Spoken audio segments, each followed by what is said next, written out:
Reading on the Job, Fanfiction Review. What the fuck is ho, everybody? Welcome back to Smoker's Lounge Gaming. I'm your host, Will Martin, and we're here for another episode of Reading on the Job. This episode's story comes from the Chrono Trigger universe, and it's one I found very early in my fanfiction reading journey, and I've just kept up with it ever since because of how good it is. Granted, this won't be posted on your various super communities. Even though you can find it on ff.net, it's much better to go back to the older archives, even if you're doing the Wayback Machine just to read it in the original formatting. So, without further ado, I give you my review of The Story of Magus by ZealPropht.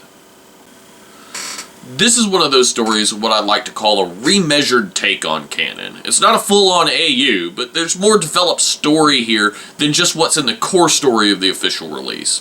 I know I harp on about it a lot, but the Star Wars Expanded Universe is a perfect example of this kind of storytelling, especially in the Episode 1 The Phantom Menace novelization by Terry Brooks, link for that in the description below. Terry gives us some of Maul's perspective and more nuance to the characterization that really adds to the story of Episode 1 and gives you a feel of it being more of a continuation of other stories that had happened in the past without giving you exact details of what those were outside of specific instances. Although, you're probably not going to be able to read Darth Binks in that work, even in the subtext. In this case, it's what early fanfiction was, a way to possibly end up with a professional credit like Timothy Zahn and be able to actually break into the industry or just wet your chops before moving on to professional writing applications like TV or film screenwriting, since you have practical experience in dealing with someone else's characters and keeping them consistent, at least if you're any good.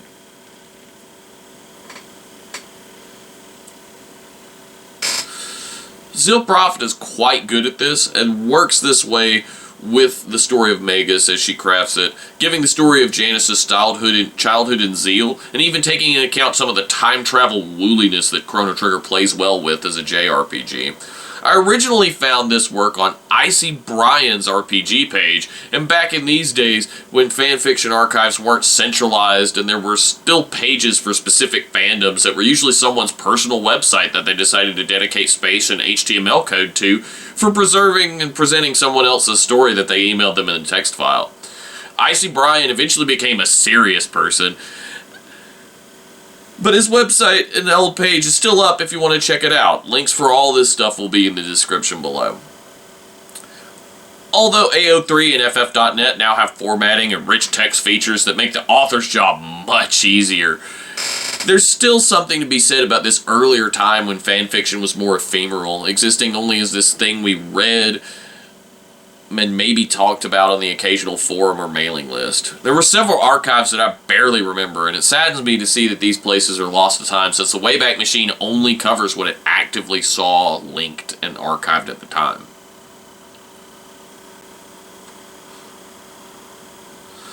That being said, the consequences of centralized fanfiction archives have been a disaster for the fanfiction community. Lemons! Lemons everywhere! You all belong in horny jail! 100,000 bonks! Spoiler alert. But at this point, this one's been around for a while. Fanfiction is a niche interest, and while this story may be over the US drinking age from the time it was published, some viewers may have never seen a VHS tape outside the confines of a YouTube video. Given that, here's a spoiler warning to skip to the time tag in the description below, just in case you don't want to be spoiled for the story.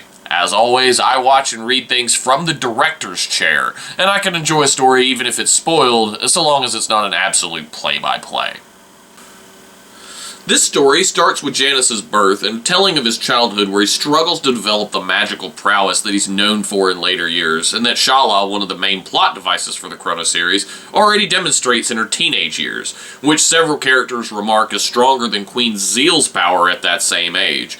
This leads to Janice having a little bit of an inferiority complex, which plays out in his mischief in trying to figure out the Maman machine, and then getting sucked forwards into the time of the 600s. In 600 AD, the story takes a lighter, more warm-hearted shift where Janice makes friends with a local boy, later revealed to be a young Cyrus. Cyrus has his own troubles with his supposed father, a knight of Guardia, and his real father, Toma the Explorer.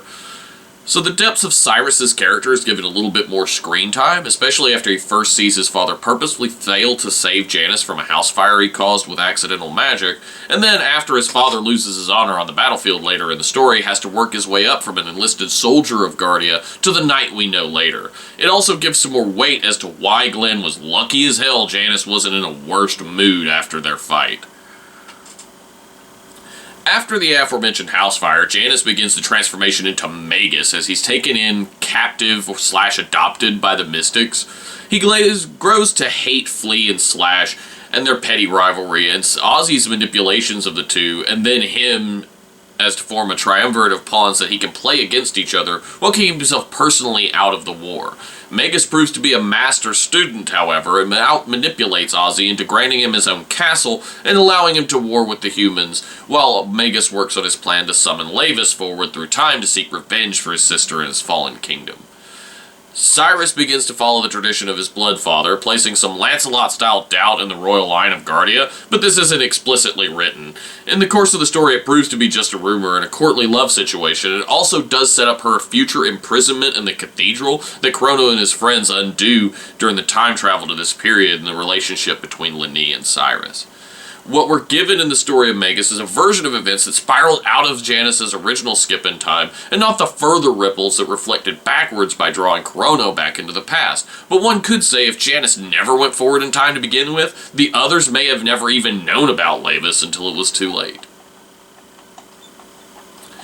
The two meet again during the war, and several times during the course of it where Janus sees the young Glenn following Cyrus. Foreshadowing is a skill, and ZealPropht has mastered this in the story, and she's able to tell us a story we all know the ending of that doesn't deviate from the canon playing out of this story, and the meetings foreshadow the inevitable doom that befalls Cyrus and Glenn at the hands of Magus. This is also coupled with Ozzy getting his comeuppance as Janus shows that he was never truly Ozzy's pawn. The final fight is laden with emotion, and even though we know how the scene ends, the depth given by the novelization-style retelling adds to much of the overall weight of the story. In short, definitely check this one out, though you may be best served by going to the original posting on Icy Brian's page, which is still mostly up, and you can find it on the Wayback Machine. It was cross-posted to fanfiction.net for a while, but I'm not sure if it's still there. Link for this story and everything else that I've been able to track down will be in the description below. If you're enjoying this series, or just a fan of fanfiction in general, be sure to like and subscribe, and leave a comment if you have any other ideas for stories in this series of videos for me to check out. That's all for this episode of Reading on the Job. I'm Will Martin, and we'll see you next time. Smoke if you got 'em.